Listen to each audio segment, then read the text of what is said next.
Hello and welcome to Access Asia. Coming up, Shehbaz Sharif is in the spotlight in Pakistan. After ousting Imran Khan, the new prime minister will also try to emerge from the shadow of his brother, himself a former premier.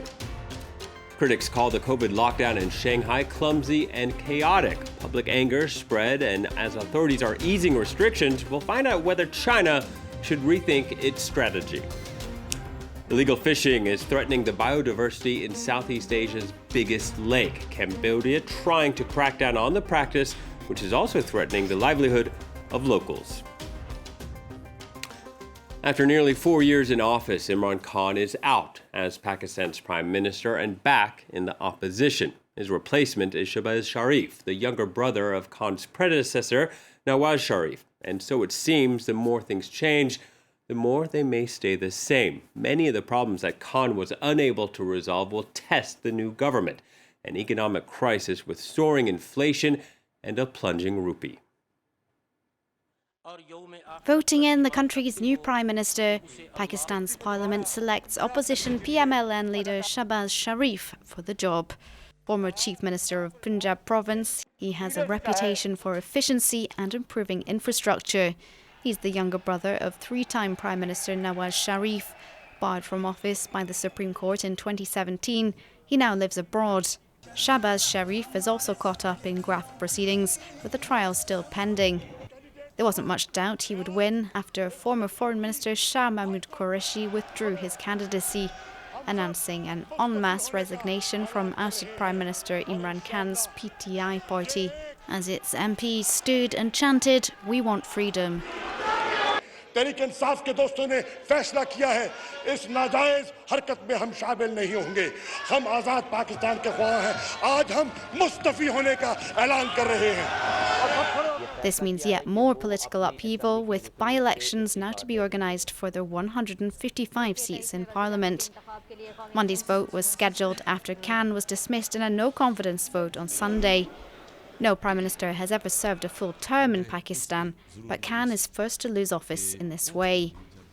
The former cricket star alleges his rivals colluded with the US to get rid of him because of his foreign policy stance on Afghanistan, Russia and China, which Washington denies. Khan has called on his supporters to join him on the streets in hope of forcing an early election. Thousands followed his call in cities across the country. Stepping into his shoes, Shehbaz Sharif must now form a cabinet. On the agenda, tackling soaring inflation, a weak rupee and crippling debt, as well as containing rising militancy. Some coronavirus restrictions are being eased in Shanghai, despite the city reporting recent record highs of new cases.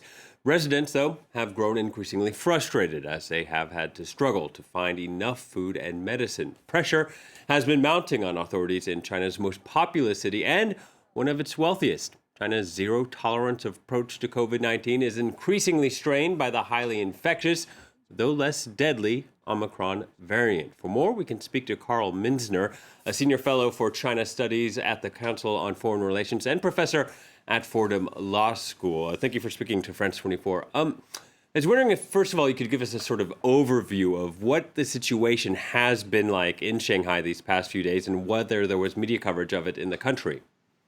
Well, for the much of the past 2 years, the zero COVID policies pursued in places like Taiwan, New Zealand, and China have been incredibly successful. They've kept infections and actual deaths at a small fraction of what the rest of the world has experienced. The problem is those policies that worked against earlier, less transmissible versions of the virus don't work as well against the more transmissible ones, such as Omicron. It's increasingly hard to prevent any and all transmission of those. And what's currently happening in Shanghai is those very tough COVID policies are going up against a very transmissible variant, and that's creating incredibly significant social disruption within Shanghai and leading to a lot of social discontent from the citizens there, who find themselves having difficulty buying food, obtaining medical treatment, and basically unable to go outside of their apartments. And the type of anger we've seen, whether it's people yelling from their windows or fighting in supermarkets, have we seen anything like that before in China? I mean, it's happened periodically. There was a lockdown in Xi'an that took place in the fall because of Delta variant. And so it's happened in particular areas, but this is far bigger, particularly since Wuhan in 2020. We're seeing the Chinese authorities ease some of these restrictions now. Is this a case of them sort of yielding to the public anger? Why wouldn't they resort to censorship and maybe double down on their policies as they had done in other cities? Well, I mean, I do think that they are first. They have to develop something that's going to be a more long-term sustainable policy. But they really are doubling down on their COVID zero policies because it's not just Shanghai. What you're seeing in Beijing, Guangzhou, a large city in South China, is now apparently gearing up for a lockdown of its own. And so it seems that these COVID zero policies really are going to be driven forward and affect more and more Chinese cities. And frankly, it's because Chinese authorities themselves face a serious problem. If they do relax their COVID zero policies, this could potentially cause some really serious problems, deaths among the elderly population, where vaccination rates are really low.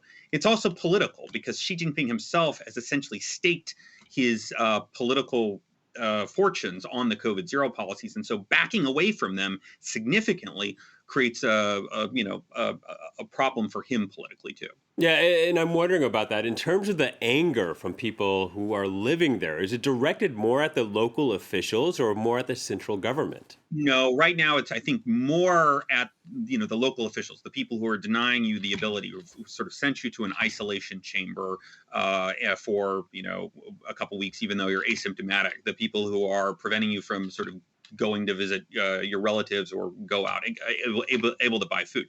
But underneath the surface, I do think that this is also, you're seeing a brewing sense of like, well, why is this the government policy when for many people, the asymptomatic infection isn't that serious? Yeah, and we don't know what's to come, but safe to say that Omicron will not be the last variant. Does China now have to weigh what coronavirus restrictions to make versus the possibility that this sort of public anger could serve as a spark against spreading against other heavy-handedness?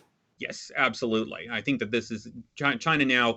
That's precisely the problem going forward. I think this is shaping up to be one of the most serious challenges to Xi Jinping and to China nationwide in recent years. And do you think other countries are also watching closely how China handles this? Yes, I mean, because I think there are implications here. Of course, the implications, there's the question of your own citizens who happen to be in China. There's a question of what does this mean politically for Xi Jinping, his political primacy in China. It also has pretty significant implications for economic relations. I mean, as the lockdowns seem poised to spread in city after city, supply chains are quite likely to get disrupted more seriously. So even those outside of China who have business ties in China are quite likely to start to feel the impact of what's about to happen in China. So if you had to look into your crystal ball, what do you think Beijing might be deciding in terms of how to handle this moving forward? I am really uncertain. I really think Xi Jinping is doubling down on the COVID zero policies. I think he staked his personal prestige on this. He personally declared victory over COVID in 2020. He's framed the entire issue in civilizational, political, and personal terms, such as China under the leadership of the Communist Party, and particularly Xi, has successfully held off COVID when all the rest of the world has failed to do so. So for China to experience a massive nationwide outbreak of COVID, even if the actual impact on many people would be low, isn't just a health problem, it's a political problem. And so I think China is kind of politically stuck. I do think that, the logical thing for China to do would be to ramp up mass vaccinations of the elderly, and then perhaps move in the direction of New Zealand or Taiwan, which are beginning to loosen their COVID zero policies. But I think that's going to be extremely politically difficult to do in China in the short term. Professor, thank you very much for your time and your analysis. Carl Minzner from the Council on Foreign Relations and Fordham Law School. Thank you so much.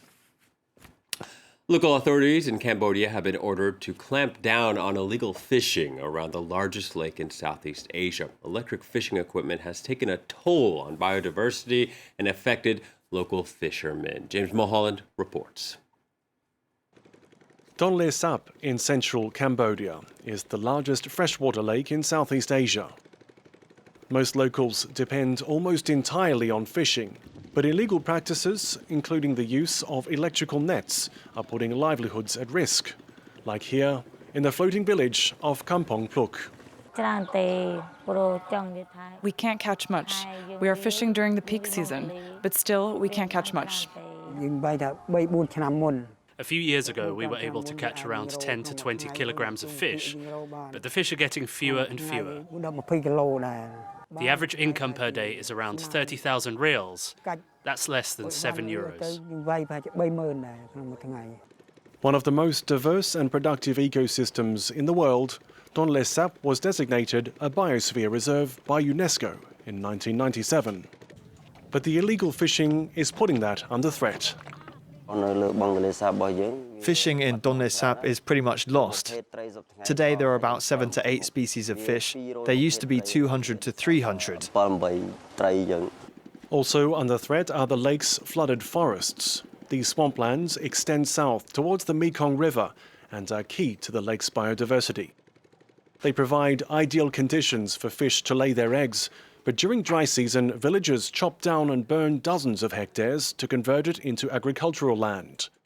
Making matters worse, climate change and hydro dams are disrupting the lake's crucial flood cycle, which usually coincides with fish spawning months in wet season. Normally, the water level of Tonle Sap rises in June. But now it happens in August or September, meaning fish can't access the lake's nutrient-rich swamplands when they spawn. Eggs laid in the river would be eaten by other fish. Tonle Sap provides 500,000 tons of freshwater fish per year for Cambodia, accounting for 70% of the country's protein. In a bid to restore equilibrium, the government recently seized more than 60,000 hectares of flooded forest land for replanting. In 2020, it suspended all new hydro dam projects on the Mekong. And finally, it's that time of year. Here's a look at the annual Cherry Blossom Festival in South Korea's capital, Seoul. The event was canceled the past 2 years because of COVID-19, but South Korea has been easing restrictions recently, despite high infection numbers. Some of those in attendance said they were still worried about the pandemic, but that they had been indoors too long and needed to escape and get some fresh air. Here's hoping this spring brings you all health and happiness. That's it for this edition. Thank you for watching, and please stay tuned to France 24.